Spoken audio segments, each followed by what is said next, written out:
deep beneath the sands of the Nubian desert and the volcanic rock of the East African rift, lies a geographical and theological ghost, deliberately buried by centuries of doctrinal revisionism. In the second chapter of the Book of Genesis, verse 13, the ancient scribes recorded a topographic coordinate that Western theologians have spent generations attempting to allegorize, relocate, or simply ignore out of existence. The text states with terrifying, undeniable precision, "And the name of the second river is Gihon. The same is it that compasseth the whole land of Kush." Kush. The word itself carries the weight of empires.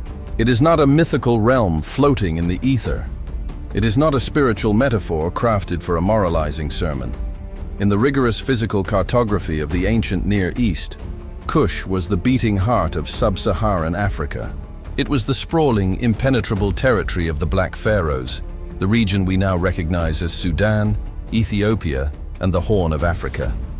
The primordial cradle of humanity, the very staging ground of the Edenic narrative, was intimately and physically tethered to the African continent. Yet, if you walk into almost any modern Western theological seminary, the genesis of man is routinely whitewashed. The ancient axis is forcefully shifted entirely into the Mesopotamian basin, effectively erasing the African genesis from the divine equation. Why? Why construct a theological blind spot massive enough to swallow an entire continent? The answer lies not in innocent geographical confusion, but in the terrifying mechanics of a divine curse and the desperate, bloody human attempts to forge a fabricated supremacy out of a broken covenant.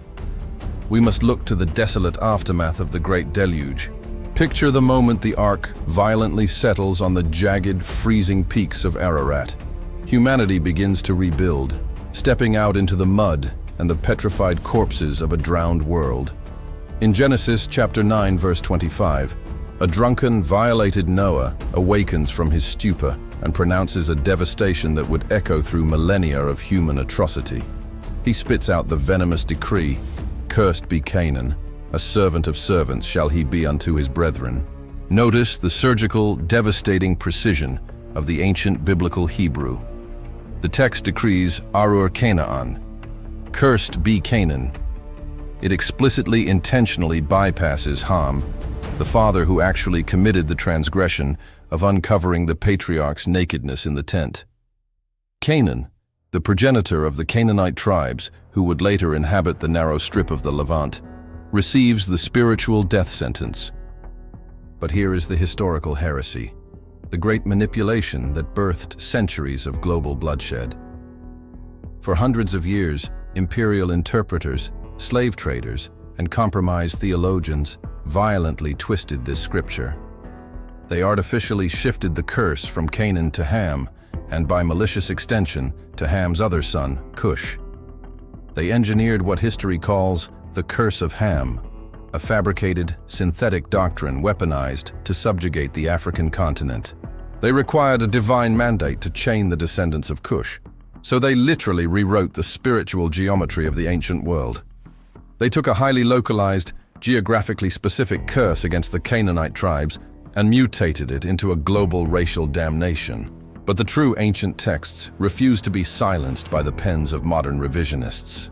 The Book of Jubilees, an ancient Jewish apocalyptic text discovered preserved among the Dead Sea Scrolls in the Qumran caves, provides a startlingly detailed, uncorrupted map of the post-flood world division. In Jubilees chapter 8, the text meticulously describes the territory allotted to Ham as a land that is hot and burning, spanning across the entirety of Africa, extending all the way to the mountains of the moon. The ancient text describes this inheritance not as a cursed, desolate wasteland, but as a divine allotment, a massive, resource-rich dominion deliberately sanctioned by the Most High God. The narrative of a cursed, inherently inferior African genesis is a modern fiction, completely alien to the minds of the ancient Hebrews. We are dealing with a deliberate historical erasure of catastrophic proportions. An entire quadrant of the biblical narrative has been carefully, surgically amputated to serve empires that no longer exist. When we strip away the colonial theology and read the raw, ancient Hebrew manuscripts, we uncover a terrifying and grand narrative where the descendants of Kush wielded immense spiritual and military power.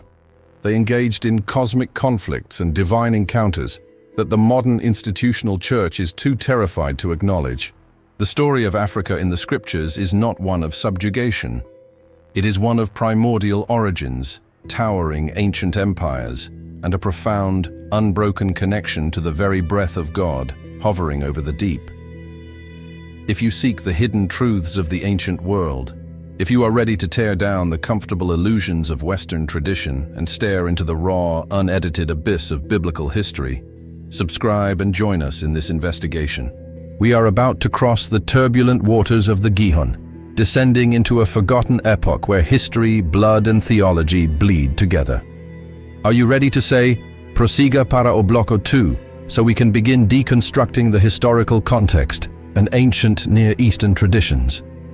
To truly comprehend the catastrophic scale of this theological heist, we must first methodically dismantle the psychological architecture of the modern, westernized biblical worldview. For the past 5 centuries, the religious imagination of the Western world has been held entirely hostage by the sanitized aesthetics of the European Renaissance. When the average modern believer closes their eyes to envision the ancient patriarchs, the fierce prophets of old, or the epic, blood-soaked battlefields of the Old Testament, their mind projects a curated gallery of sterile marble-white statues and pale, serene figures draped in pristine velvet. We have been conditioned, generation after generation, to visualize the ancient Near East through the highly filtered lens of 16th century European painters, men who naturally, yet destructively, projected their own environments, their own faces, and their own political prejudices onto the sacred ancient text. This visual indoctrination is not merely an innocent artistic liberty or a simple byproduct of cultural localization. It is a calculated, devastating weapon of historical erasure. The biblical narrative did not unfold in the misty temperate valleys of Central Europe, nor did its covenants take root in snow-covered landscapes. It was forged in the blistering, sun-baked crucibles of the Levant, the sprawling, unforgiving expanses of the Mesopotamian basin, and the majestic, deeply complex terrains of North and East Africa. The ancient world, the true stage of biblical history, was a volatile geopolitical theater dominated almost entirely by empires of color. It was a world characterized by bronze skin, nomadic resilience, relentless heat, and civilizations that erected colossal, mind-bending monuments to their gods beneath a searing, unforgiving sun. To violently strip the biblical narrative of its deeply African and Afro-Asiatic physical context is to commit a profound form of spiritual vandalism, blinding us entirely to the true geopolitical and ethnic realities that the original Hebrew authors took as basic, unquestionable facts of life. Let us return to the devastated, waterlogged earth immediately following the trauma of the Great Deluge. The floodwaters slowly recede, leaving behind a sterilized world, a blank, mud-covered canvas, upon which the traumatized surviving remnants of humanity must repopulate, organize, and rebuild. In the 10th chapter of the Book of Genesis, we are presented with a staggering genealogical ledger known to ancient historians and theologians as the Table of Nations. This text is rarely preached on, often skimmed over as a dry list of unpronounceable names. But to do so is a grave intellectual failure. The Table of Nations is the foundational blueprint of human civilization, a sweeping, highly detailed ethnographic map detailing the biological, spiritual, and geographical distribution of the entire post-flood world. Noah's 3 sons, Shem, Ham, and Japheth, become the literal fountainheads from which all subsequent human empires will violently flow. The text meticulously outlines the descendants of Ham, listing them as Kush, Mizraim, Phut, and Canaan. The historical and geographical consensus on these names, maintained for thousands of years before modern revisionism, is unbreakable. Mizraim is universally recognized by scholars and etymologists as the progenitor of the great Egyptian empire, the master builders of the pyramids, and the lords of the Nile. Phut is historically linked to the vast arid regions of ancient Libya and North Africa. Canaan, as we established previously, became the father of the Canaanite tribes who would later fiercely and demonically contest the Israelites for dominion over the Promised Land. But it is Kush, the eldest son of Ham, who demands our utmost, unflinching attention today.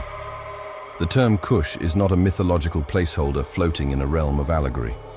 In the rigid, literal, and highly contested cartography of antiquity, Kush was the undisputed powerhouse of the southern world. When the ancient Greeks later encountered this colossal, highly advanced civilization, they called them the Ethiopes, a term conceptually translating to those of the burnt faces, standing in sheer awe of their deep, sun-darkened skin and towering physical presence. But the ancient Hebrew scribes maintained the original, covenantal, and historically accurate name: Kush. This sprawling empire stretched from the rocky, southern cataracts of the Nile, encompassing the massive, resource-rich territories of ancient Nubia, reaching deep down into the impenetrable highlands of modern-day Ethiopia and the Horn of Africa. This was a realm of unimaginable mineral wealth, heavily fortified cities, complex trade routes, and a terrifying military supremacy that commanded the respect and often the absolute terror of surrounding nations. And it is precisely from this mighty African bloodline that the ancient text introduces the most terrifying, pivotal, and systematically misunderstood figure of the early post-flood world. Genesis chapter 10, verses 8 through 10, strikes the anvil of human history with a resounding, undeniable blow. The text states with chilling simplicity, "And Kush begat Nimrod. He began to be a mighty one in the earth. He was a mighty hunter before the Lord." We must pause here and aggressively tear away the pathetic Sunday school sanitization of this figure. Nimrod is routinely depicted in modern children's biblical illustrations as a rugged man holding a wooden bow, wandering harmlessly through the woods hunting deer. This is a laughable, insulting distortion of the ancient reality. The original Hebrew text uses a highly specific, chilling vocabulary to describe exactly what Nimrod was. He is called a Gibor. We must translate the weight of this word, not just its dictionary definition. In the ancient Hebrew lexicons and the terrifying context of ancient warfare, a Gibor is not merely a strong man or a skilled archer. A Gibor is a tyrant. He is a warlord. He is a sovereign, ruthless conqueror who imposes his iron will through overwhelming, brutal force and military subjugation. The very etymological root of his name, marad, is an active verb that means, "let us rebel." Nimrod, the direct, unbroken descendant of the African patriarch Kush, was the first imperial dictator of the known human world. He did not merely hunt animals in the wilderness, he hunted men. He hunted human souls. He engineered the first totalitarian, one-world government. And where did this Kushite emperor establish the epicenter of his blasphemous dominion? The ancient Hebrew text tells us plainly, leaving zero room for geographical debate. The beginning of his kingdom was Babel, and Erech, and Akkad, and Calneh, in the land of Shinar. The man who orchestrated the massive, defiant construction of the Tower of Babel, the ultimate architectural monument to human arrogance, the first organized attempt to breach the firmament and challenge the celestial order, was an African monarch. He marched his highly organized armies out of the southern territories, aggressively pushed into the Mesopotamian basin, and forcefully brought the scattered remnants of humanity under a single, iron-fisted, centralized rule. The first great organized rebellion against the Creator after the waters of the flood receded was not born in the minds of Europeans. It was envisioned, engineered, and executed by a descendant of Kush. Why then did the architects of much later Western theology so aggressively suppress the formidable, terrifying reality of the Kushite Empire? Why deliberately shrink the historical footprint of these black monarchs?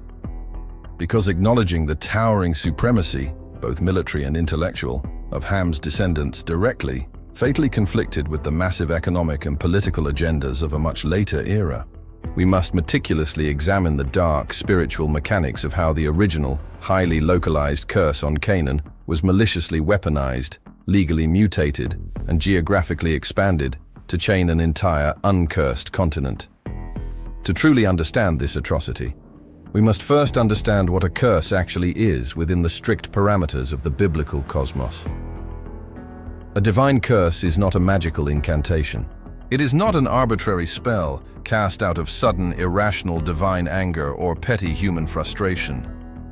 In the highly legalized, covenantal paradigm of the ancient Near East, a curse is a binding, irrefutable legal decree, formally issued and ratified within the architecture of the divine courtroom. It is a terrifying, tangible alteration of spiritual physics. Imagine the spiritual realm as a system of immense, invisible tectonic plates. When a patriarch like Noah, acting under the heavy prophetic mantle of the Most High, pronounces a curse, he is actively shifting those plates. He is violently reshaping the spiritual gravity surrounding a specific, targeted bloodline.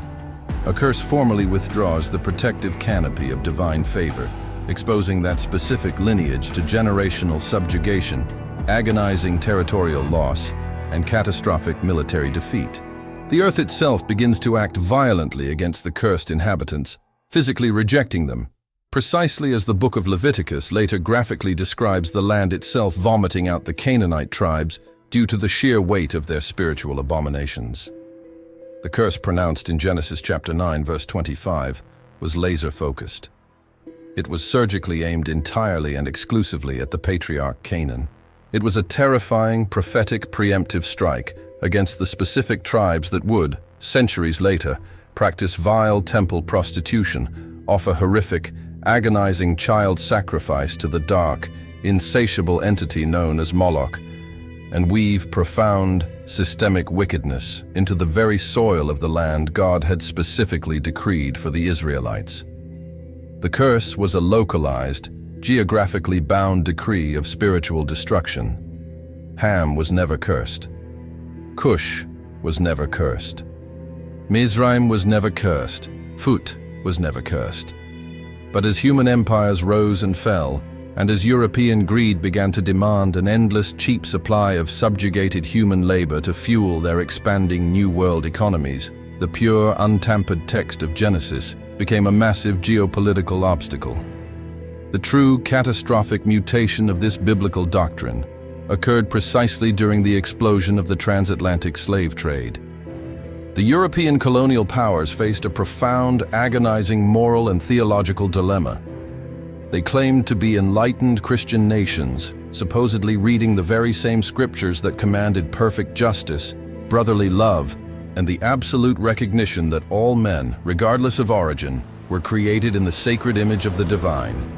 Yet these same nations were simultaneously engineering and executing the industrial-scale kidnapping, systematic brutalization, and generational enslavement of millions of human beings from the African continent. To psychological reconcile this monstrous, glaring hypocrisy, they desperately required a divine loophole. They needed a theological permission slip to act as complete monsters. And so, they committed the ultimate act of theological perjury. They violently dragged the entire African continent into a fabricated, illegitimate spiritual courtroom. They completely ignored the explicit, clear text of Genesis, which strictly confined the curse to the Canaanites of the Levant, and they synthetically, maliciously grafted the curse onto Ham, and by massive extension, all of his dark-skinned descendants, specifically targeting the noble lineage of Kush. They engineered a demonic doctrine that audaciously claimed African skin was the very physical manifestation of divine wrath, a permanent biological brand signifying inherent, God-ordained servitude.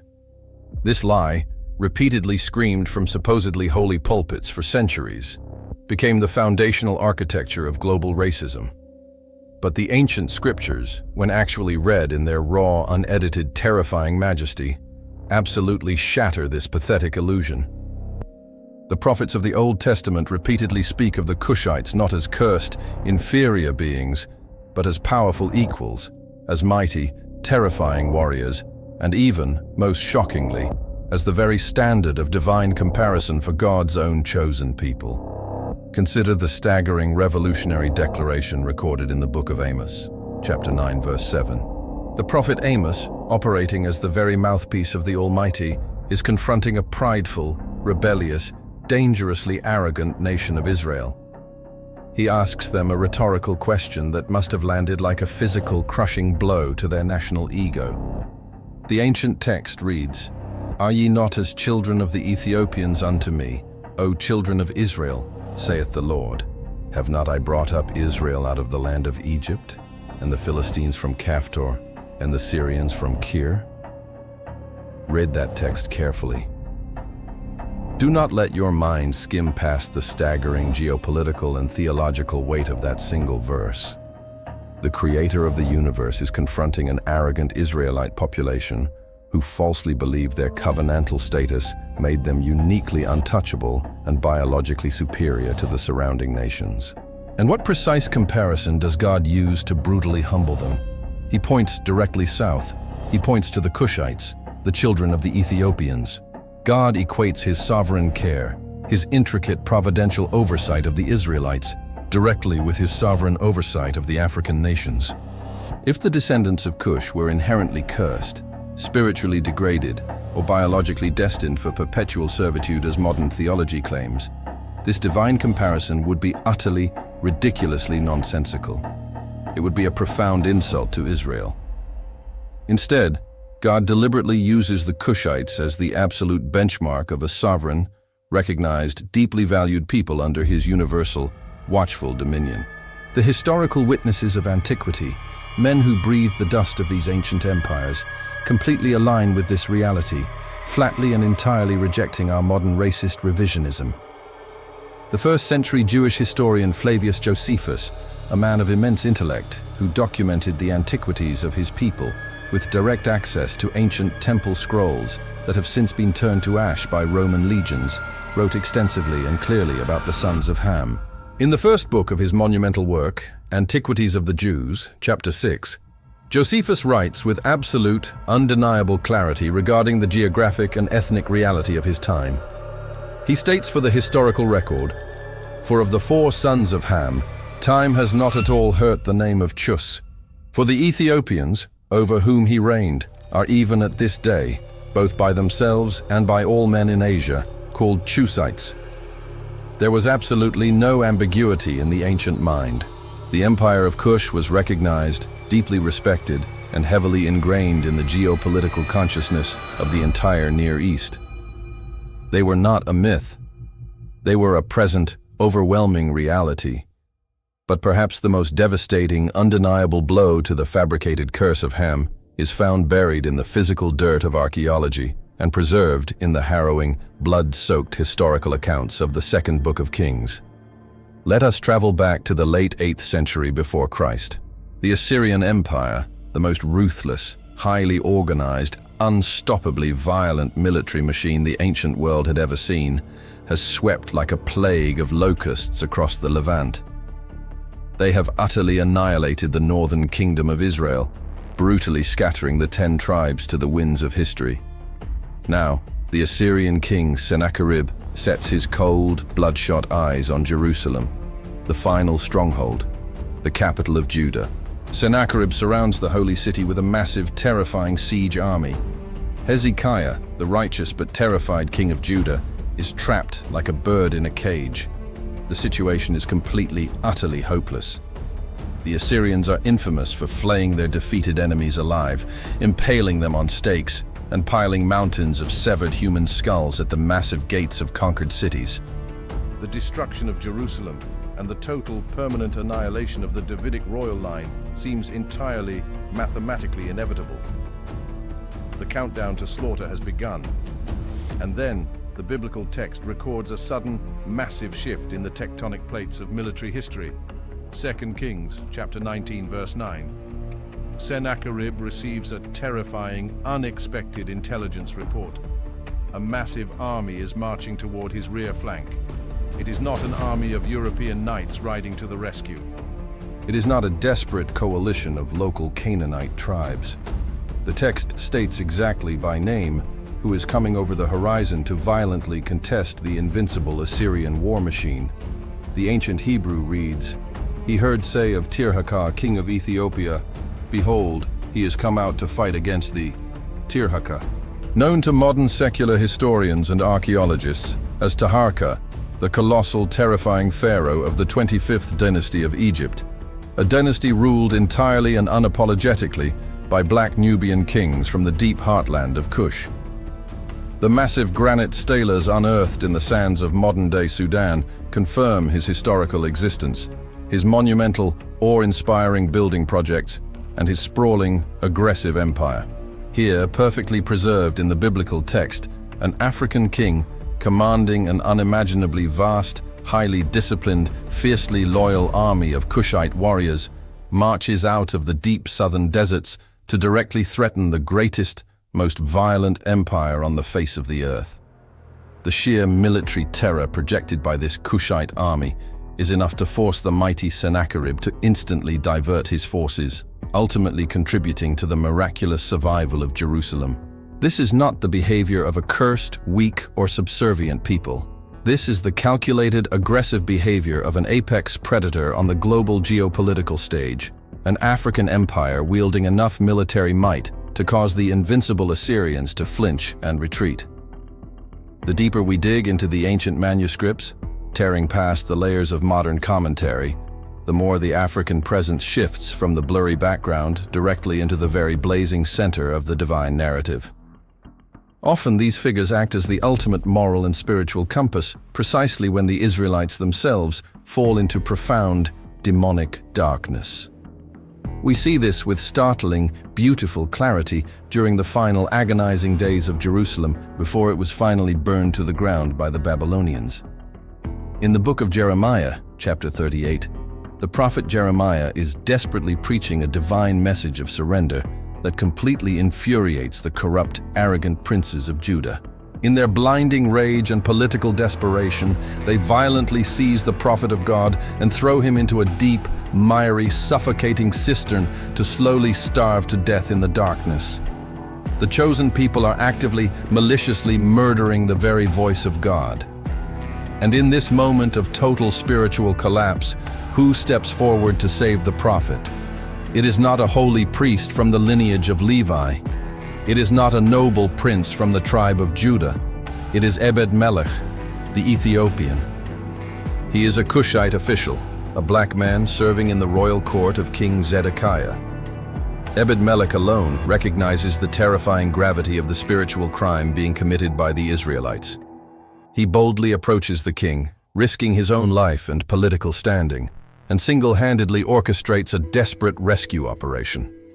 Using old, discarded rags and ropes, he physically drags the heavy, exhausted prophet out of the crushing, muddy darkness of the pit. Because of this singular, incredibly dangerous act of righteous defiance by an African, God himself issues a personal, binding, unbreakable prophecy of salvation directly to Ebed-Melech in chapter 39, promising that his life would be entirely spared from the impending Babylonian slaughter simply because he dared to trust in the Almighty when the Israelites themselves had completely abandoned him. Furthermore, we must confront the staggering wealth and intellectual parity demonstrated by the African kingdoms during the Golden Age of Israel. In the first book of Kings, chapter 10, the text details the arrival of the Queen of Sheba, a monarch representing the Sabaean and Kushite territories. She does not arrive as a subordinate paying tribute. She arrives with a very great train, with camels that bear spices, and very much gold, and precious stones. She comes to Jerusalem not to bow, but to test the legendary King Solomon with hard questions. The Hebrew word used is chitteth, meaning deep, dark, complex riddles of wisdom and cosmology. They speak as absolute equals on the geopolitical and intellectual stage. The immense wealth and profound wisdom of the African continent are displayed in perfect parity with the peak of Israelite glory. The narrative of a cursed, marginalized, historically irrelevant Africa is a meticulously crafted, demonic historical fiction. The original Hebrew manuscripts reveal a very different, far more terrifying and grand reality. The descendants of Kush were the brilliant architects of the first global empires. They were unstoppable military juggernauts who altered the physical fate of Jerusalem. They were righteous, fearless intercessors who pulled the dying prophets of God from the edge of oblivion. They were an intricate, heavily load-bearing, foundational part of the spiritual machinery of the ancient world. So, if the biblical text is this exceptionally clear, if the physical dirt of archaeology so vehemently and undeniably supports the biblical account of African supremacy in antiquity, we are forcefully backed into a corner and forced to confront a deeply, profoundly unsettling question. Why did the early church fathers, the ancient rabbis who compiled the Talmud, and the later European theologians work so desperately for so many centuries to obscure and erase these massive historical facts? What were they truly hiding? The answer goes far, far beyond simple human racism, and it extends much deeper than the horrific economic demands of the transatlantic slave trade.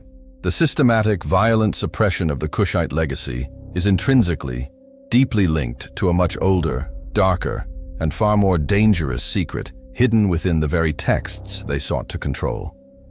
It is inexorably linked to ancient forbidden knowledge preserved in the deep lands of Kush, to highly classified supernatural artifacts rumored for millennia to be heavily guarded within the impenetrable Ethiopian highlands, and to a series of actively suppressed, deeply terrifying apocryphal texts that suggest the African Genesis holds the literal key to an impending, catastrophic cosmic event.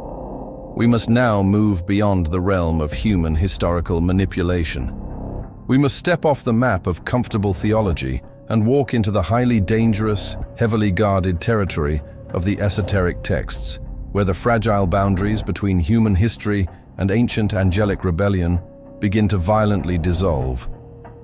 To breach this heavily guarded perimeter of sanitized history, we must travel far beyond the canonical boundaries established by the councils of Rome. We must venture into the volatile, highly classified territory of the ancient apocryphal texts. In the early centuries of the institutional church, an immense, highly coordinated theological quarantine was systematically enforced by Western religious authorities. During the sweeping ecclesiastical purges, most notably solidified around the time of the Council of Laodicea in the 4th century, a specific, terrifying genre of ancient Jewish apocalyptic literature was violently hunted down. Manuscripts were actively gathered and incinerated. To possess them was to invite accusations of profound heresy, excommunication, and often death. The Western theological architects were terrified of these texts because they described a cosmic architecture that the organized, politically motivated church could not control, monetize, or explain to the masses. They successfully erased these texts from the European continent. They successfully purged them from the Greek and Latin lexicons, but they failed to erase them from the earth. Because thousands of miles to the south, barricaded behind the impassable, jagged volcanic peaks of the East African Rift, shielded by sheer geographical isolation and guarded by an ancient, fiercely independent priesthood, the most dangerous and revealing manuscript of the ancient world was kept perfectly intact. For nearly 2 millennia, while the Western world fell into the Dark Ages and completely forgot its existence, the Ethiopian Orthodox Tewahedo Church meticulously preserved the Book of Enoch in its entirety. When the Scottish explorer James Bruce finally emerged from the Ethiopian highlands in the year 1773, clutching 3 large, ancient vellum manuscripts written in the liturgical African language of Ge'ez, it sent a shockwave of sheer panic and absolute fascination through the academic and theological institutions of Europe. They were staring at a ghost. They were looking at a text that the New Testament authors themselves, including Jude and Peter, had directly quoted and treated as absolute, binding scriptural authority, yet had been deliberately buried by later European theologians. Why was the Book of Enoch so profoundly dangerous to the Western theological narrative? Because it is not merely a book of moral allegories, it is a highly classified, incredibly detailed crime report. It is the raw, unredacted history of the greatest existential crisis humanity has ever faced: the illicit, unauthorized descent of 200 high-ranking celestial entities, known as the Watchers, onto the frozen summit of Mount Hermon in the days of Jared. In the canonical book of Genesis chapter 6, We are given a terrifying but incredibly brief, almost cryptic summary of this event. It states that the sons of God saw the daughters of men that they were fair, and they took them wives of all which they chose.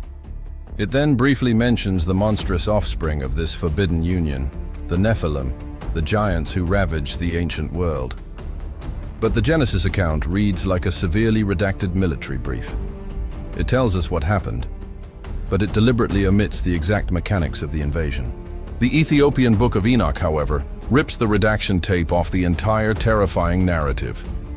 In the 7th and 8th chapters of the Ge'ez text, the patriarch Enoch meticulously documents the specific names of the fallen angelic commanders, Semjaza, Azazel, Kokabel, Tamiel.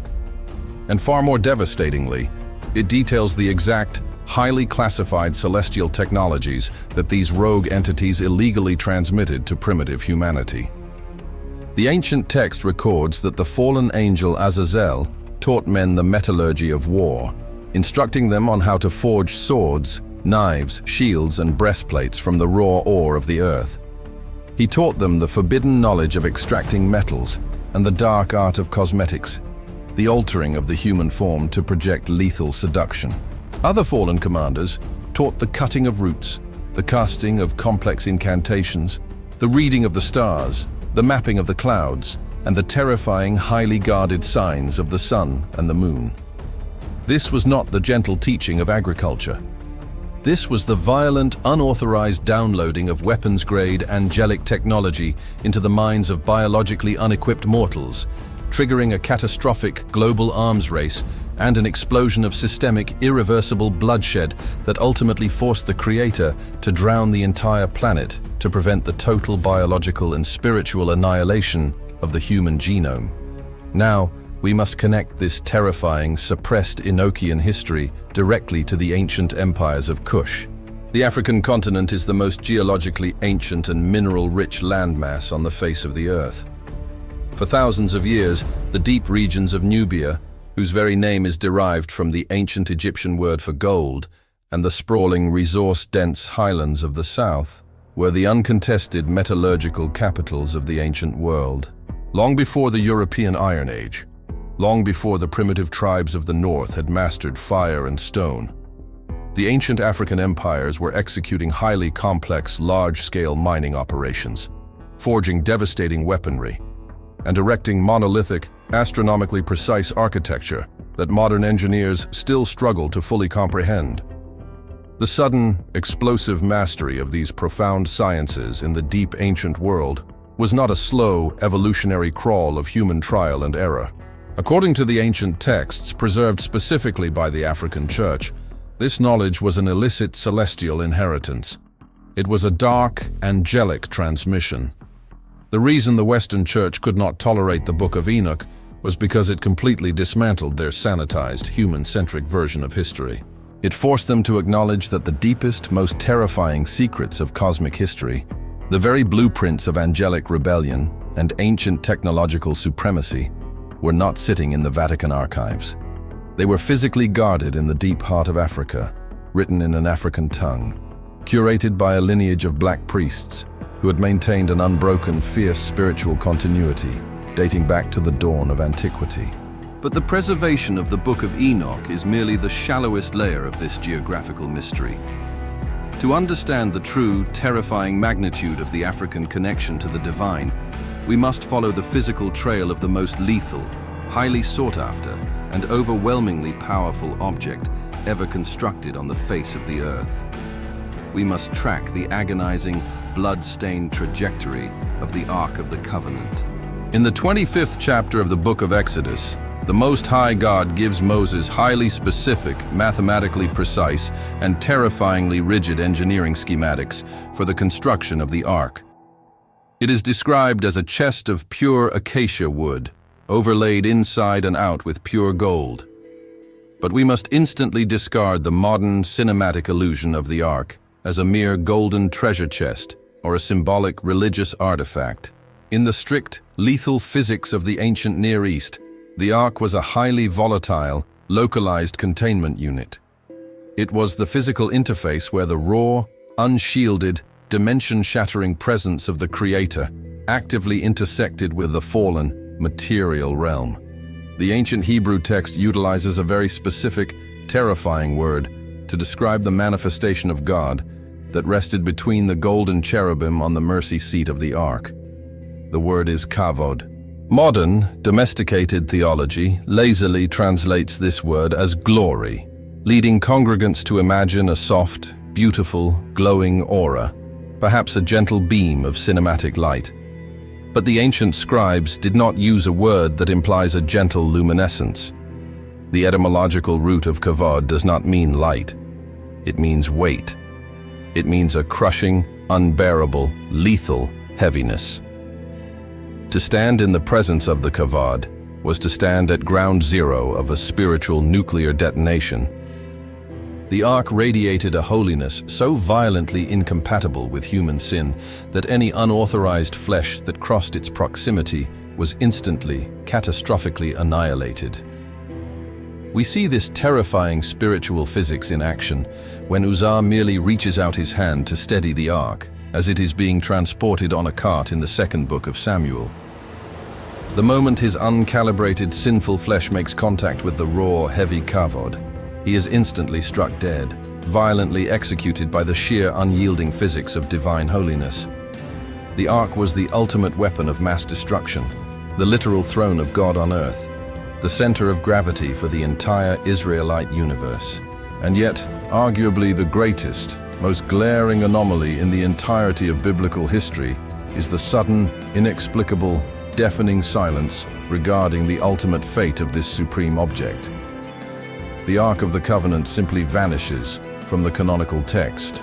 By the time the ruthless Babylonian war machine, commanded by King Nebuchadnezzar, breaches the colossal walls of Jerusalem in the year 586 before Christ, completely dismantling Solomon's magnificent temple and burning the holy city to the ground, the Ark is already gone.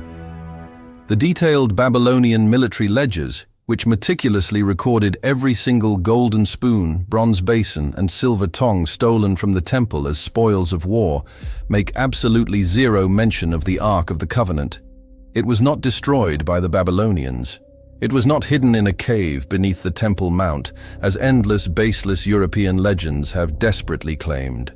The Ark of the Covenant was successfully, covertly extracted, and it was taken south.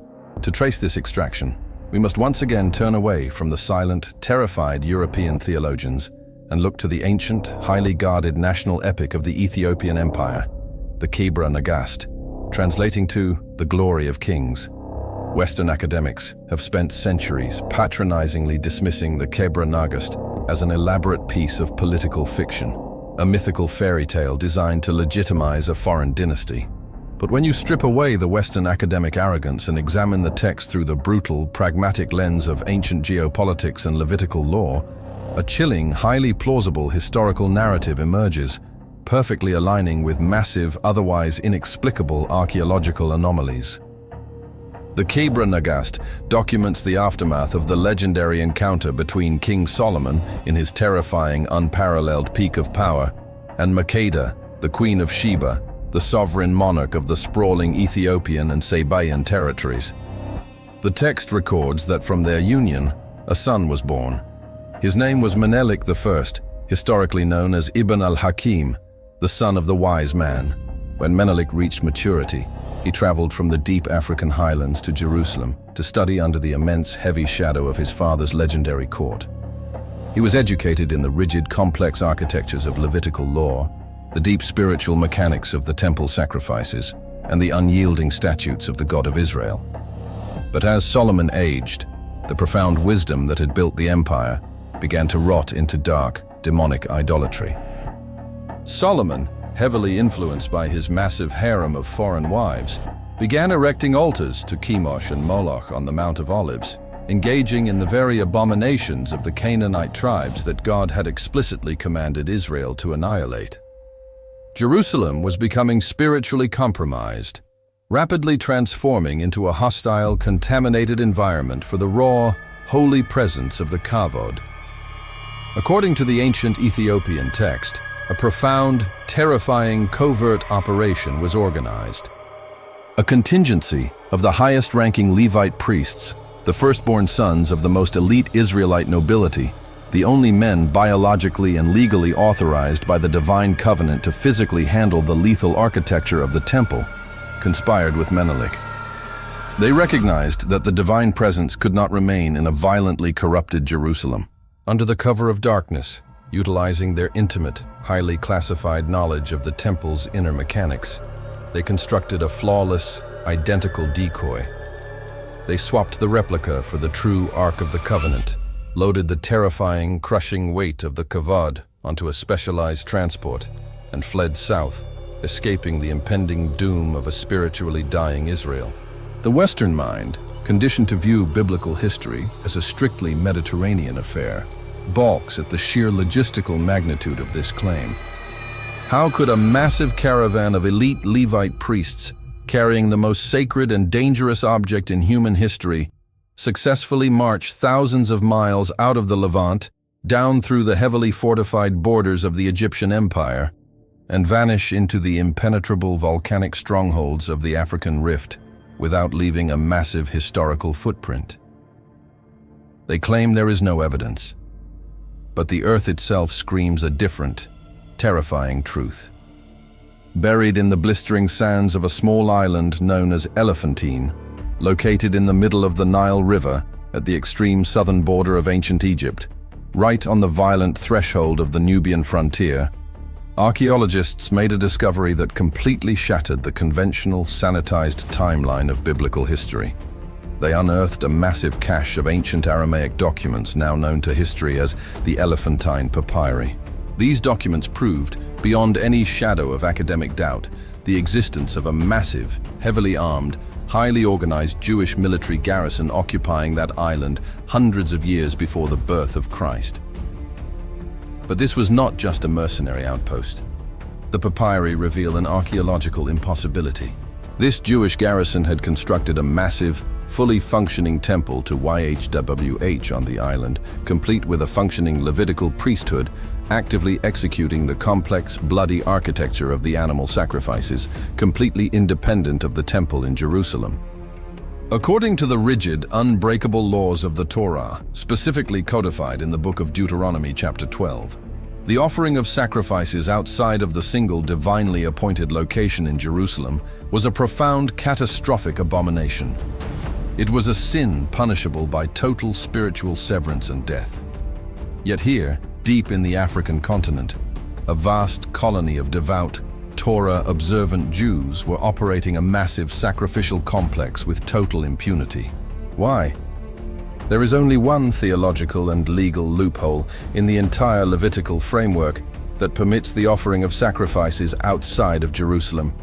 The sacrifice must be performed in the direct, physical presence of the Ark of the Covenant.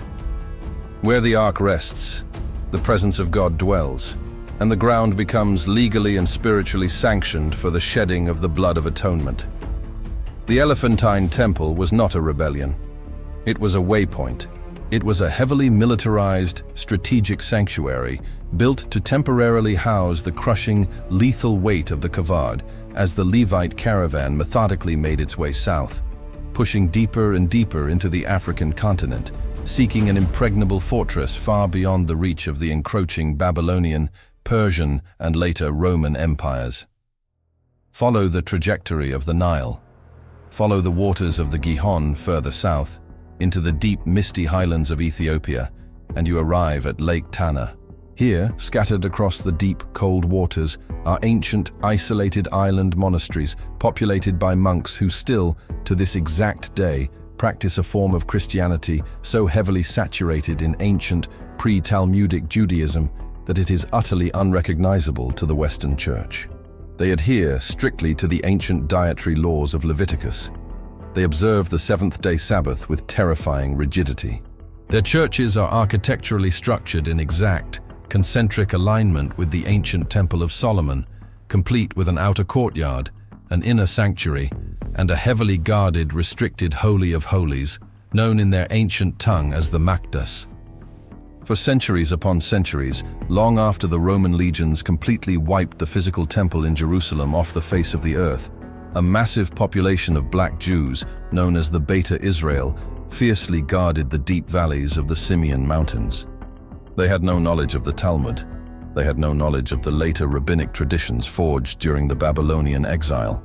Their Judaism was frozen in time, an absolute, uncorrupted, ancient iteration of the faith that existed before the destruction of the First Temple. They are the living, breathing, biological residue of the massive Levite migration that escorted the divine presence out of the Middle East. This mass migration of divine architecture did not merely result in the hiding of an artifact. It resulted in the literal, geographical anchoring of the kingdom of God into the bedrock of the African continent. This is visually and violently demonstrated in the terrifying architectural anomalies of Lalibela. In the late 12th century, as the Crusaders of Europe were violently, pointlessly bleeding to death in the sands of the Middle East, trying to reclaim a hollow, empty Jerusalem from which the presence of God had long since departed, the Ethiopian king Lalibela was executing a divine mandate of unfathomable scale. He did not build churches by stacking stones up toward the sky in an arrogant human attempt to reach the heavens, like the builders of Babel. Instead, utilizing a workforce and an architectural precision that defies modern engineering logic, he carved massive, monolithic sanctuaries straight down, directly into the solid, unyielding volcanic bedrock of the earth. These structures, including the iconic Church of St. George, shaped as a massive, perfect cross, were excavated entirely from negative space, plunging deep into the dark crust of the planet. The ancient African tradition maintains a terrifying, unyielding claim. These colossal structures were not dug by human hands alone. They claim that while men carved during the day, legions of angels descended under the cover of night, accelerating the excavation, driven by a divine urgency to establish a permanent, indestructible New Jerusalem, deeply, physically rooted in the soil of Ham. We are looking at a deliberate, calculated geographical transfer of spiritual authority. The center of the biblical cosmos was physically unbolted from the corrupted bedrock of the Levant and carried, under heavy Levitical guard, into the impenetrable heart of the African continent. The Western theologians did not merely lose track of the Ark. They were deliberately, permanently locked out of the inner sanctum of the divine presence. The very epicenter of God's interaction with humanity shifted entirely to a people and a continent that modern Christianity has spent centuries desperately trying to marginalize as cursed and historically irrelevant. But the sheer, terrifying magnitude of this geographical shift creates a profound doctrinal paradox. If the true, uncorrupted lineage of the ancient priesthood, the unaltered apocryphal texts of angelic rebellion, and the lethal radioactive throne of the Creator himself were all deliberately relocated to the deep African South, what exactly was the Western Church inheriting? What dark, highly manipulated version of the Scriptures have we been consuming for 2,000 years? And more terrifyingly, if the true locus of divine power resides in the territories of Kush, what catastrophic spiritual forces are currently mobilizing to violently reclaim that authority as the cosmic clock violently ticks toward the prophesied end of days? The answers lie in the terrifying mechanisms of the invisible war, a conflict where human theology is utterly useless against the raw, ancient laws of spiritual physics, and where the boundaries of the cursed and the chosen are about to be violently, irrevocably reversed. We are faced with a terrifying, mathematically impossible paradox that the modern institutional church is entirely unequipped to answer. If the true epicenter of divine interaction, the uncorrupted ancient priesthood, the unredacted chronicles of angelic rebellion, and the physical, lethal throne of the Creator, the Ark of the Covenant itself, were all deliberately, covertly relocated to the deep, impenetrable heart of the African continent, what exactly has the Western world been worshipping for the last 2,000 years? If the true spiritual gravity of the earth shifted southwards into the territories of Kush long before the Roman legions ever set foot in Jerusalem, we are forced to stare into the abyss of a horrifying realization. The Western theological architecture, the very foundation of modern global Christianity, is built upon a geographically amputated, heavily curated, and legally compromised manuscript. To understand the mechanics of this colossal doctrinal paradox, we must step into the dark, heavily politicized corridors of the early ecclesiastical councils. Imagine the scene at the Council of Nicaea in the year 325, or the later, highly restrictive Council of Laodicea. Here, beneath the towering vaulted ceilings of Roman architecture, imperial bishops draped in heavily embroidered silk and gold did not merely gather to peacefully discuss the teachings of a humble Nazarene carpenter. They were executing a massive, unprecedented operation of narrative containment. They were actively drawing a rigid, bureaucratic perimeter fence around the infinite, terrifying reality of the ancient Hebrew cosmos. They took the vast, untamed, deeply violent, and highly complex spiritual physics of the ancient Near East and forcefully compressed them into the sterile, philosophical architecture of Greek logic and Roman imperial law. This was not a divine editing process. It was an act of supreme, calculated spiritual vandalism, and its primary weapon was translation.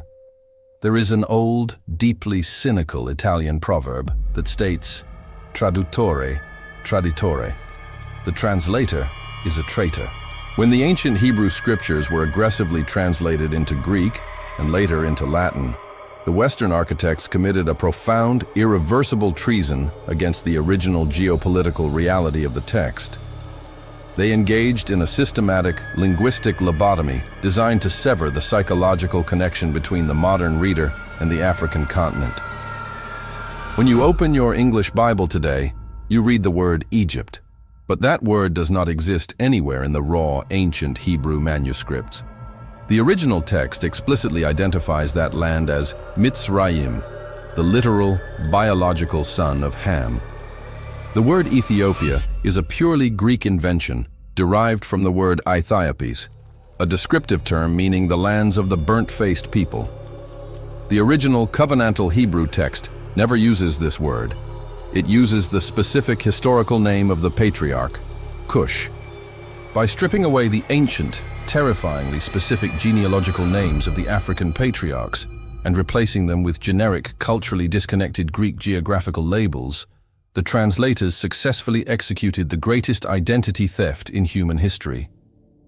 They allowed the European mind to read the scriptures without ever having to confront the towering, undeniable reality that the most critical, foundational events of human civilization, the very interactions between the Most High and mortal flesh, were occurring on African soil, led by men of deep, dark, sun-baked complexion. They engineered a synthetic, artificially whitened textual matrix. But the linguistic treason was merely the first layer of the ecclesiastical quarantine. The far more dangerous operation was the systematic hunting and eradication of the ancient texts that directly contradicted the Roman-centric worldview. Consider the terrifying fate of the Book of Jasher. The canonical scriptures themselves explicitly, undeniably command the reader to reference this text. In the 10th chapter of the Book of Joshua, verse 13, right in the middle of a massive, earth-shattering cosmic event where the sun and the moon are literally frozen in the sky during a horrific military slaughter, the text pauses and asks, "Is not this written in the Book of Jasher?" Again, in the second book of Samuel, chapter 1, verse 18, the text references Jasher as the authoritative source for the agonizing, highly specific military laments of King David. The biblical authors treated the Book of Jasher not as myth, but as foundational, verifiable, essential historical truth. Yet, this highly critical text was deliberately excised, hunted down, and aggressively erased from the Western canon. Why? Because the Book of Jasher contains highly uncomfortable, intensely detailed geopolitical records that completely destroy the sanitized Sunday school narrative. It contains extensive, highly classified details about the early military campaigns of Moses operating as a high-ranking commander deep within the territories of Kush, long before he ever encountered the burning bush. It explicitly details the complex, terrifying mechanics of the Nephilim bloodlines and the sprawling, highly advanced African empires that dominated the ancient world. The Roman architects of the modern Bible could not allow the masses to access this raw, unredacted data. It would completely shatter their monopoly on human history. They desperately needed a controllable, highly localized Mediterranean narrative to legitimize their own imperial authority. This brings us to the core of the hidden battle. The invisible, terrifying war raging just behind the thin veil of human history.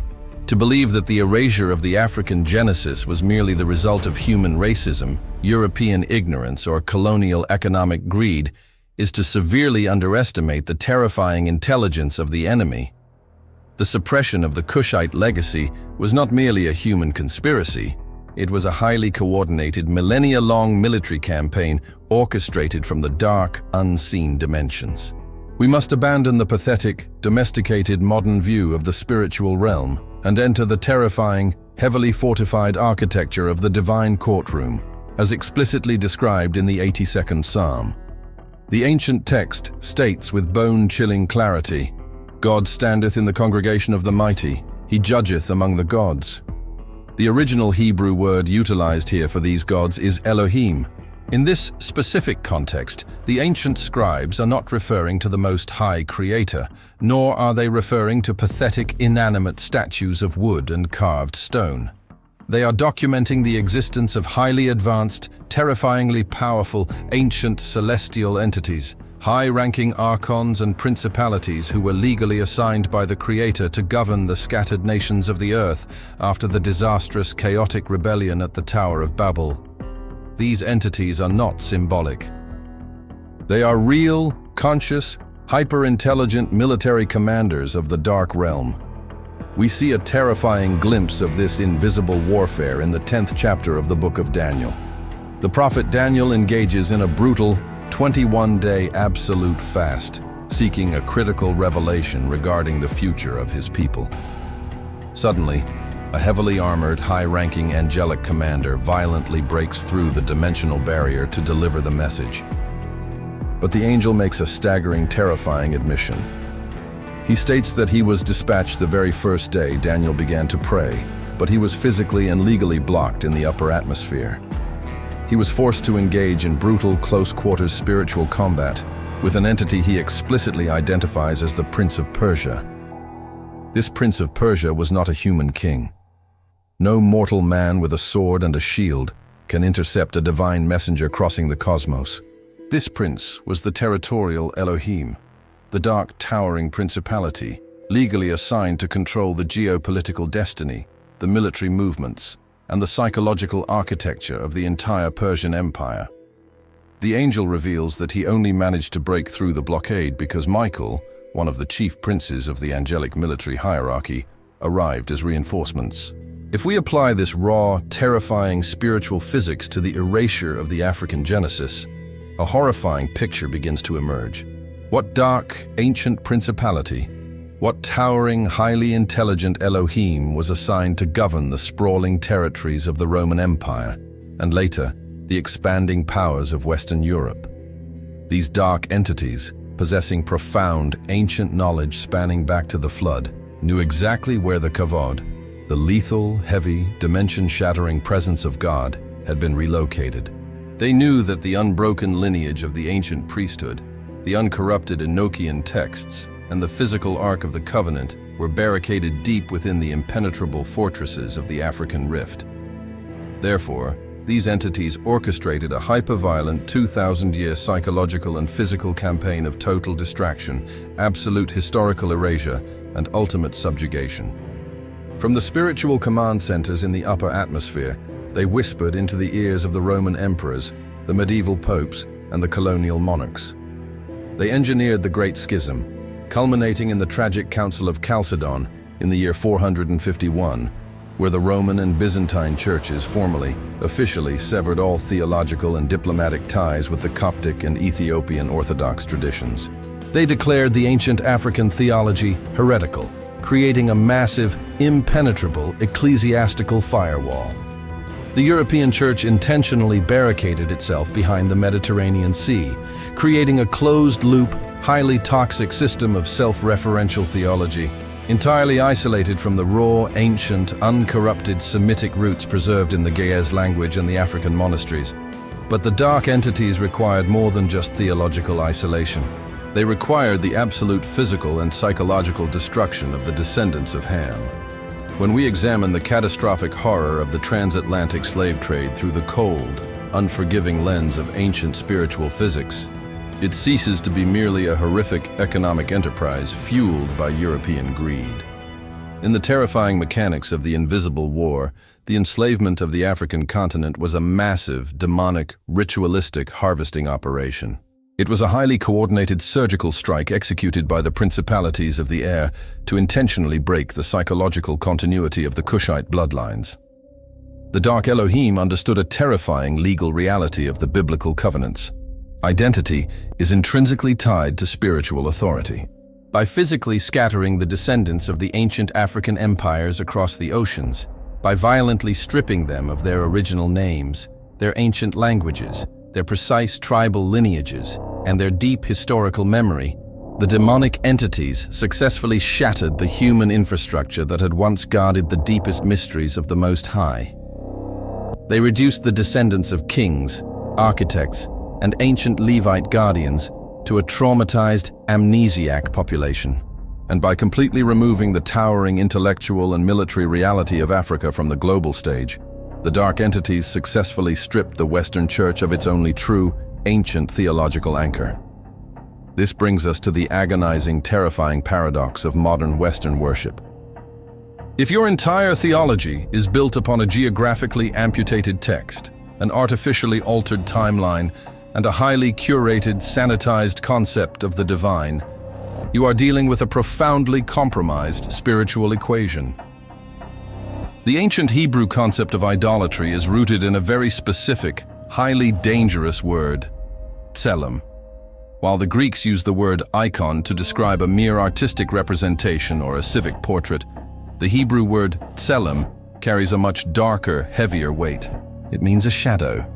It means a phantom projection, a hollow, empty shell devoid of true life.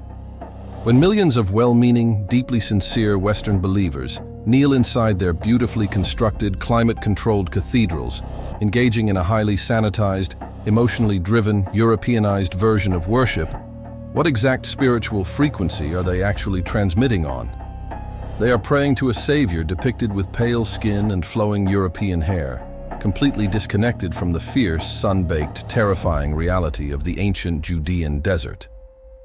They are reading a heavily redacted Bible that completely ignores the towering presence of the African empires. They are operating on a broken, Romanized Gregorian calendar that is completely out of sync with the ancient, mathematically perfect, 364-day celestial clock meticulously detailed in the Book of Enoch and the Book of Jubilees, the very clock required to decode the prophesied times and seasons of the end of days. If the God of the ancient Hebrews is a God of absolute, terrifying precision, a God who operates strictly through the unbreakable, physical and geographical laws of his ancient covenants, then we must ask the question that terrifies the modern theologian. When the Western Church prays to this culturally inverted, historically false, legally altered version of the divine, are they actually connecting to the raw, unyielding power of the Kavod? Or are they pouring their immense spiritual energy into a tselem? Are they worshipping a highly sophisticated, synthetic phantom matrix designed by the very Roman principalities that originally nailed the Messiah to the wood? The terrifying reality is that the Western Church has been fighting a massive, global spiritual war, using a broken sword and a blindfold. They cast out demons using a sanitized theology that the ancient, high-ranking entities of the Dark Realm do not even legally recognize. You cannot command the ancient, towering archons of the cosmos when you do not even possess the unredacted history of their rebellion. You cannot navigate the terrifying, impending collapse of human civilization when your prophetic calendar was designed by a Roman pope, leaving you entirely blind to the true, highly encrypted warning signs written in the ancient stars. While the Western world plays church in the shallow end of the spiritual pool, arguing over petty social doctrines and building massive, empty megachurches, the true, ancient guardians of the faith have remained hidden in the dark, volcanic fortresses of the south, holding the line. Imagine the monks of the Debre Damo monastery in the deep highlands of Ethiopia. Their ancient sanctuary is accessible only by a single, terrifyingly frayed leather rope hanging down a sheer, 90-foot completely vertical cliff face. These men are not merely praying in isolation. They are operating as high-ranking spiritual military outposts. They understand the brutal, unforgiving mechanics of the invisible war. For nearly 2 millennia, they have maintained a continuous, unbroken, physically exhausting sequence of ancient Ge'ez chants, generating a highly specific, deeply rooted spiritual frequency that actively holds back the dark, chaotic forces of the abyss. They have preserved the ancient texts. They have guarded the ancient timelines.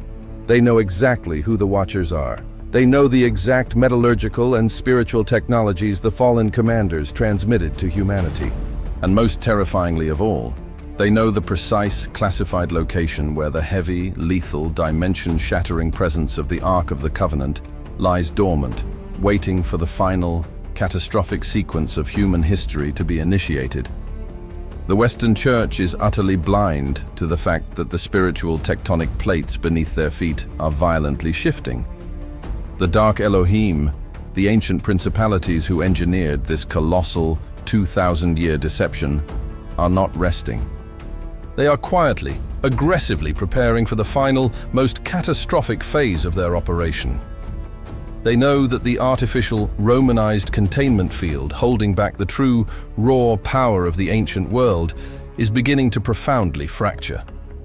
The buried truths of the Kushite empires, the suppressed texts of Enoch, and the overwhelming archaeological evidence of the African Genesis are violently bleeding through the cracks of modern historical revisionism.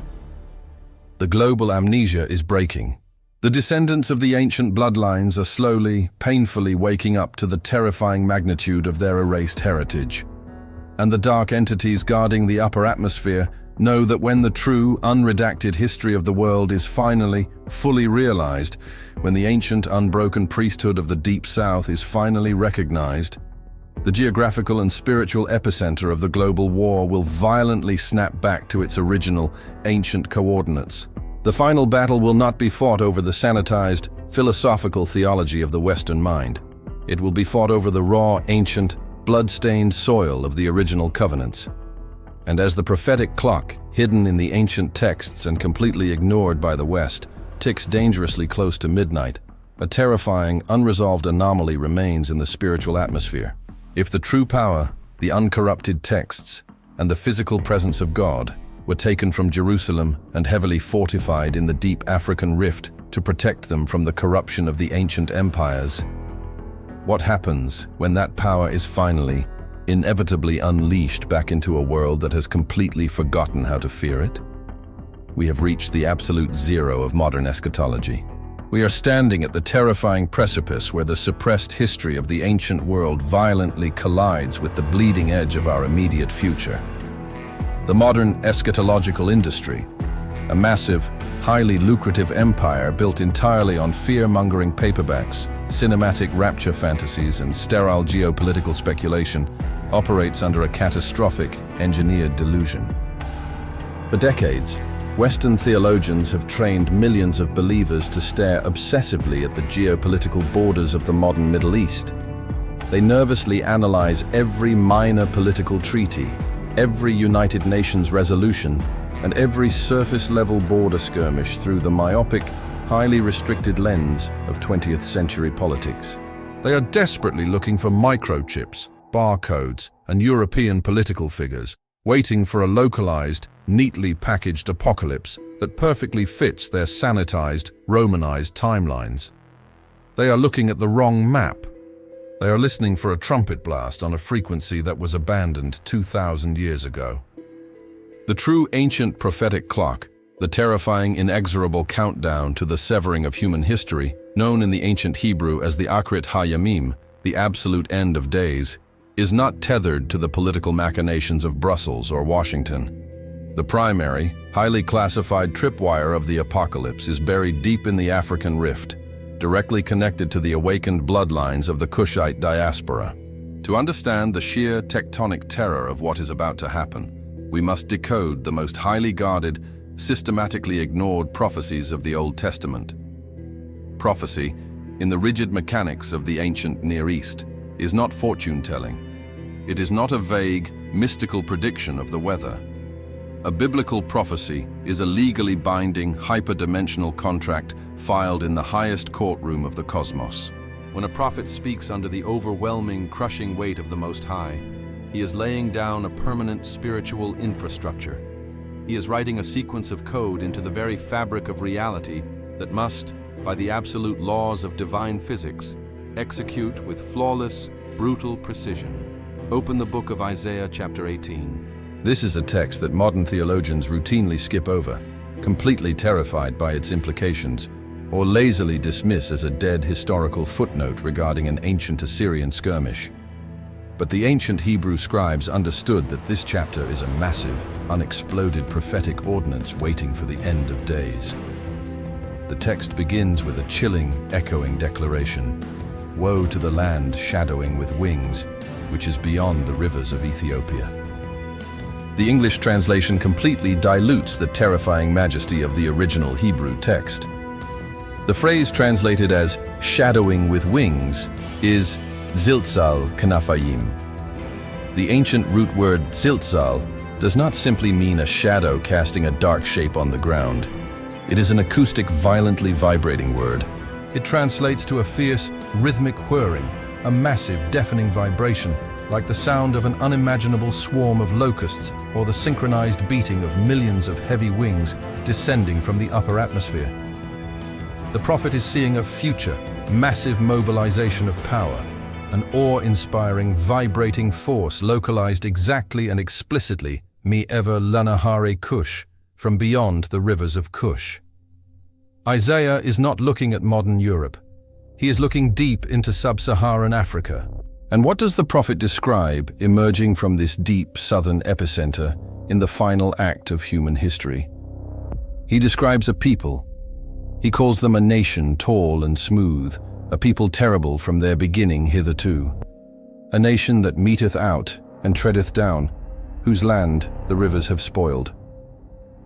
The Hebrew word translated as terrible is yah. It does not mean they are wicked or evil. It means they are fear-inducing. They are awe-inspiring.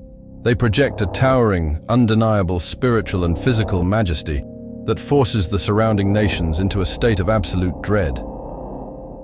The prophet is explicitly detailing the end-times awakening of the Kushite lineage, a people who have been historically trampled, spoiled, and divided by the rivers of global colonial conquest, violently rising from the ashes of historical erasure to reclaim their ancient, terrifying covenantal authority. But Isaiah is only the first sequence of the launch code. The most devastating, undeniable proof of this final geographical shift is locked away in the 3rd chapter of the minor prophet Zephaniah, verse 10.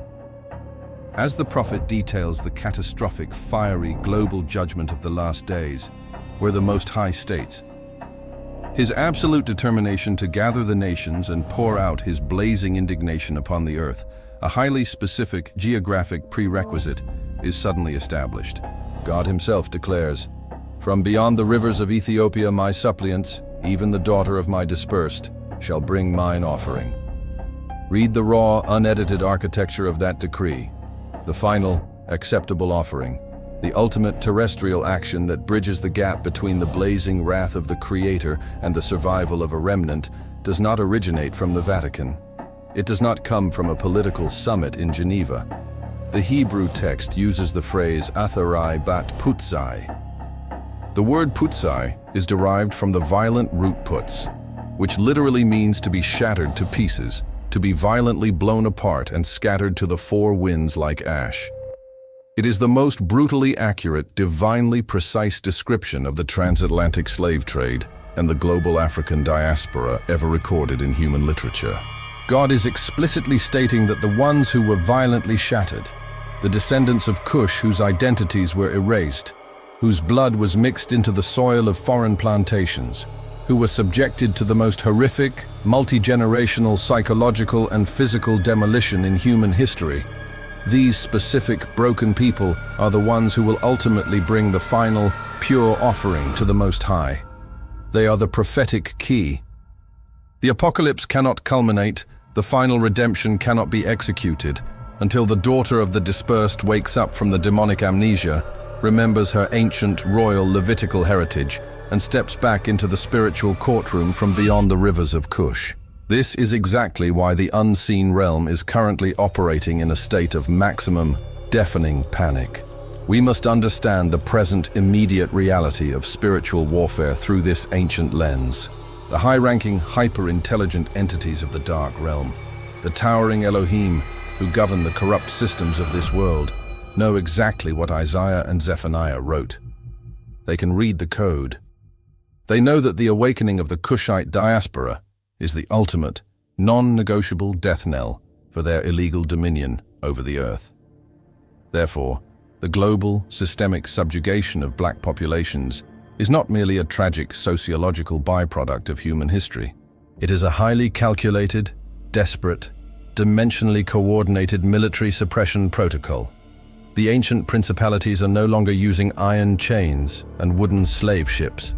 Those were primitive, rudimentary tools of the past. Today, the Dark Elohim deploy a far more sophisticated, lethal matrix of psychological and spiritual weaponry. They utilize algorithmic witchcraft. They flood the culture with hypersexualized, spiritually degrading frequencies, weaponizing modern music and media to keep the descendants of kings vibrating at the lowest possible animalistic frequencies.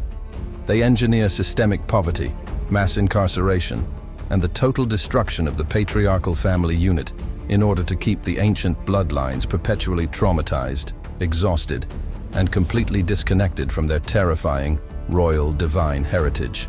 It is a massive, global, spiritual hostage situation. The enemy knows that if you can keep a king convinced that he is nothing more than a street-level thug, a marginalized statistic, or a superficial entertainer, he will never reach for the crown, and he will never pick up the sword of his ancient ancestors. But the tectonic pressure of unfulfilled prophecy is building beneath the crust of the earth, and the ancient containment grid is beginning to violently fracture. The spiritual gravity is shifting. We are currently witnessing the early, terrifying tremors of this awakening. Across the globe, an unprecedented, unexplainable hunger is gripping the descendants of the diaspora. They are spontaneously rejecting the sanitized, Europeanized theology of their oppressors. They are digging through the suppressed apocryphal texts.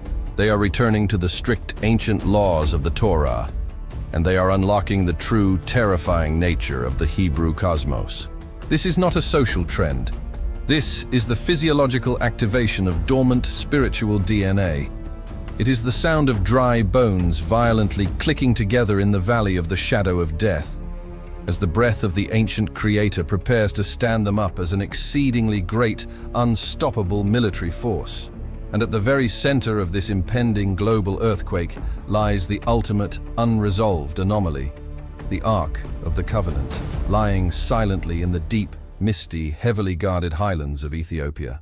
For centuries, Western theology has treated the Ark as a lost relic, a beautiful piece of ancient history that served its purpose and faded away. But the Book of Revelation, the final terrifying apocalyptic vision given to the Apostle John, completely shatters that arrogant assumption. In Revelation chapter 11, verse 19, as the seventh angel sounds the final catastrophic trumpet signaling the absolute end of human autonomy, the dimensional veil is violently torn open. John records, "And the temple of God was opened in heaven, and there was seen in his temple the ark of his testament. And there were lightnings, and voices, and thunderings, and an earthquake, and great hail." The ancient Hebrew principle of spiritual physics demands symmetry. As above, so below. The celestial realities always require a terrestrial anchor point. The ark seen in the heavens is the ultimate divine blueprint. But the physical ark, the heavy, gold-plated lethal capacitor of divine energy constructed at Sinai, still exists on this earth. It was not destroyed. It was strategically relocated to the land of Kush to wait out the long, dark winter of European ecclesiastical corruption. What happens when the prophetic clock strikes midnight? What happens when the awakened Kushite diaspora, perfectly aligning with the prophecy of Zephaniah, spiritually connects with the ancient, unbroken priesthood guarding the physical epicenter of God's terrestrial power. It will not be a peaceful religious revival. It will be the ignition of a global, dimension-shattering catastrophic event. The re-emergence of the Ark from the African darkness will not serve as a museum exhibition for curious Western tourists. It will operate as the ultimate, lethal grounding rod for the wrath of the Most High. When the heavy, raw, unshielded radiation of the Kavod is finally unleashed back into a world completely saturated in demonic technology, digital idolatry, and violent rebellion, it will trigger an apocalyptic chain reaction. The synthetic, artificial power structures of the Western world, built on centuries of stolen wealth and theological lies, will instantly, violently collapse under the sheer weight of a returning ancient reality. The global geopolitical map will be instantly incinerated, and the true ancient coordinates of divine power will reassert themselves with terrifying, undeniable force. The sleeping giant of the ancient world is opening its eyes. The whirring wings of Isaiah's prophecy are beginning to vibrate in the deep south. And the modern world, entirely deafened by its own arrogance, has absolutely no idea what kind of overwhelming, ancient terror is about to march out of the darkness. We stand at the very edge of human comprehension, staring into the dark, churning waters of a spiritual reality that we have spent centuries desperately trying to ignore. The modern mind, heavily insulated by technology, comfortable architecture, and a deeply compromised theology, has completely lost the capacity to understand the raw, unadulterated terror of the divine. We have reduced the architect of the cosmos, the commander of the ancient, terrifying angelic armies, into a harmless philosophical concept. We have constructed a pathetic, domesticated deity who exists merely to validate our emotions, bless our fragile human endeavors, and conform to our sanitized Western moral sensibilities. We have completely forgotten the agonizing, bone-crushing weight of the ancient scriptures. In the 10th chapter of the Epistle to the Hebrews, verse 31, the writer does not offer a theological platitude. He delivers a cold, uncompromising, existential warning that should completely paralyze the modern believer. The text states with brutal simplicity, "It is a fearful thing to fall into the hands of the living God." The original Greek word utilized here for fearful is phoberon, but to truly grasp its gravity, we must translate that concept back into the brutal, visceral reality of the ancient Hebrew mindset. The patriarchs did not merely respect God. They operated under the crushing, omnipresent weight of a concept known as pashad, a word specifically used in the Book of Genesis to describe the fear of Isaac. Pashad is not a polite religious reverence. It is a profound instinctual dread. It is the physiological terror of a mortal creature suddenly realizing it is standing completely exposed in the presence of an infinite, uncontainable, and ruthlessly holy force. It is the sudden, horrifying understanding that the creator of the universe is not your peer, he is not your friend, and he is absolutely not bound by your modern concepts of fairness or human rights. He is a God of exact mathematical justice. He is the operator of a cosmic machinery that crushes human empires into fine dust without a second thought. To understand the sheer, unyielding severity of this divine machinery, we must look away from the comforting paintings of the Renaissance and force ourselves to read the first chapter of the prophet Ezekiel. When the heavens violently tore open before Ezekiel by the river Chebar, he did not see serene, pale angels playing harps on fluffy clouds. He was subjected to the terrifying, sanity-shattering vision of the Merkabah, the colossal, multi-dimensional chariot throne of the Almighty. He witnessed 4 living creatures, the cherubim, beings of unimaginable, terrifying geometry, burning like coals of fire, moving with the violent speed of lightning. Beside them were massive, towering wheels intersecting other wheels, so high that they were dreadful, and their rims were completely covered in unblinking, watching eyes. This is not a God who can be negotiated with. This is an infinitely complex, unstoppable engine of sovereign will. When the massive gears of the Merkabah turn, human history is violently altered. When the eyes of those towering wheels lock onto a geographical location, whether it be the corrupted streets of ancient Jerusalem or the deeply guarded, mist-covered valleys of the African Rift, a sequence of events is initiated that no earthly government, no military coalition, and no ecclesiastical council can possibly stop.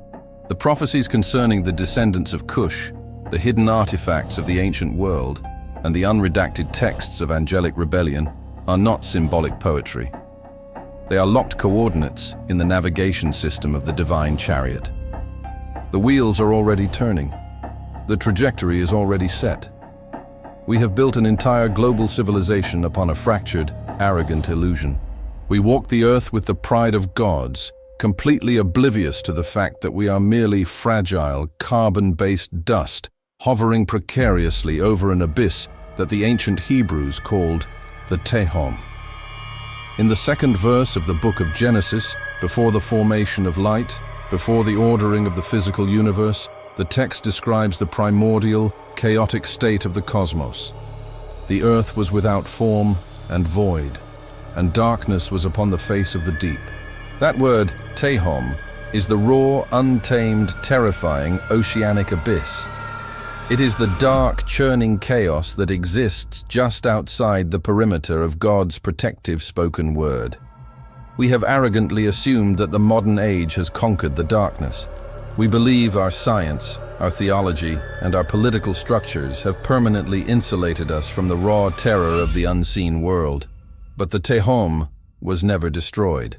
It was merely held back, and as the final, suppressed truths of the ancient world violently resurface, as the African Genesis reclaims its rightful, terrifying place in the cosmic narrative, and as the localized, physical manifestation of God's lethal holiness prepares to re-enter the geopolitical stage, the artificial barriers we have built are beginning to shatter. The comfortable, sanitized version of history is burning to the ground, leaving us completely exposed to the blistering, unforgiving reality of the spiritual war. There is no comfort to be found in this revelation. There is no motivational conclusion to be drawn from the unearthing of these ancient, blood-stained mysteries. We are standing on the tracks of an approaching, unstoppable divine judgment, and the heavy, terrifying vibration of its arrival is already shaking the deep foundations of the earth. The ancient entities are mobilizing in the upper atmosphere. The true, unbroken priesthood waits in the dark, volcanic fortresses of the south. And the living God, the terrifying occupant of the Merkaba, is preparing to balance the scales of human history with an exact, ruthless, and terrifying precision. Look into the dark, unedited abyss of the ancient scriptures. Realize the absolute pathetic fragility of your mortal condition. The clock has already run out,